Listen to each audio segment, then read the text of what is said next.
আসসালামু আলাইকুম। আবারও সৌদি এম্বাসির কঠোর নিয়ম, যে সৌদি এম্বাসিটি আমাদের বাংলাদেশে অবস্থিত।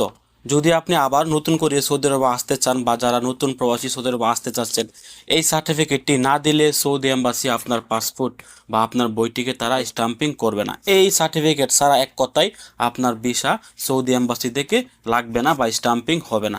যখন আপনি এই সার্টিফিকেটটি সৌদি এম্বাসিতে জমা দিতে পারবেন, তখন তারা আপনার পাসপোর্টটি বা আপনার ভিসাটিকে ওকে করবেন বা আপনার ভিসাটিকে স্টাম্পিং করে ভিসাটি লাগিয়ে দিবেন। তো এই সার্টিফিকেটটি কি, এটাই হচ্ছে তাকামুল সার্টিফিকেট। এই সার্টিফিকেট ছাড়া যারা বর্তমানে সৌদি আরবে একদম নতুন আসবেন, কখনোই আপনি সৌদি ভিসা লাগাতে পারবেন না।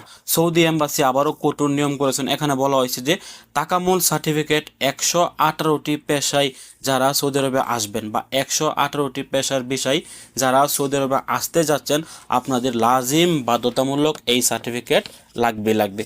যদি আপনার কাছে এই সার্টিফিকেট না থাকে, তাহলে সৌদি এম্বাসি আপনার বই লাগাবে না বা আপনার ভিসা লাগাবে না, আপনার পাসপোর্টটি তারা ফেরত দিবেন।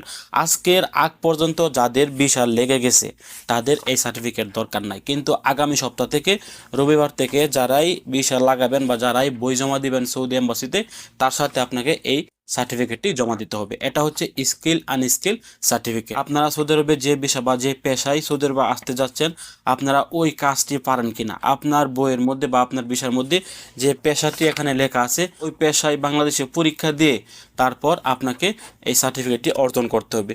এই স্কিল টেস্টটি দিতে হলে আপনাকে আপনার এজেন্সি $50 দিয়ে আপনাকে একটি ট্রেডিং সেন্টারের মধ্যে ভর্তি করে দেবেন। ভর্তি করানোর পর আপনি এই ট্রেডিং সেন্টার থেকে এক্সাম দিয়ে পাস করার পর তারা আপনাকে এই সার্টিফিকেটটি দিবে। তারপর আপনার এই সার্টিফিকেটটি তুলে আপনার হাতে দিয়ে দেবে বা সৌদি এম্বাসিতে জমা দিবে। তখনই কিন্তু আপনার পাসপোর্টটি বা আপনার বিষয়টি সৌদি এম্বাসি থেকে লাগিয়ে দিবেন।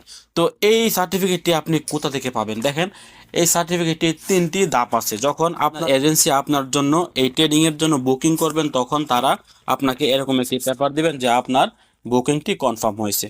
যখন আপনার বুকিংটি কনফার্ম করার পর আপনি পাস করে যাবেন, তখন আপনার এখানে এরকম একটা সার্টিফিকেট আসবে এবং এখানে আপনার সমস্ত তথ্য দেওয়া থাকবে। আপনি কোন জায়গা থেকে এই এক্সাম দিয়ে পাস করেছেন এটাও দেওয়া থাকবে এবং নিচে লেখা থাকবে যে টেস্ট আপনি পাস করেছেন। তারপর হচ্ছে মেইন সার্টিফিকেট। এটাই হচ্ছে মেইন সার্টিফিকেট। আপনি পাস করার পর এখানে আপনাকে একটি সার্টিফিকেট দিবে। এখানে দেখেন একটি কিউআর কোড আছে। এটা কিন্তু সৌদি আরবের মানব সম্পদ যে ওয়েবসাইটটি আছে এখানে কিন্তু আপলোড থাকবে। এটা আপনি নকল করতে পারবেন না বা আপনার এজেন্সিও কিন্তু এটা ডুপ্লিকেট করতে পারবেন না। এখানে যে কিউআর কোডটা দেখতে পাচ্ছেন, এটিকে যদি তারা স্ক্যান করে তাহলে আপনার সমস্ত সার্টিফিকেটটি তাদের সামনে চলে আসবে। এটা সৌদি সরকারের ওয়েবসাইটে সরাসরি আপলোড থাকবে, তারা আপনাদেরকে এটি প্রদান করবেন। দেখেন এখানে মানব সম্পদ মন্ত্রণালয়ের অফিসিয়াল সিল এবং অফিসিয়াল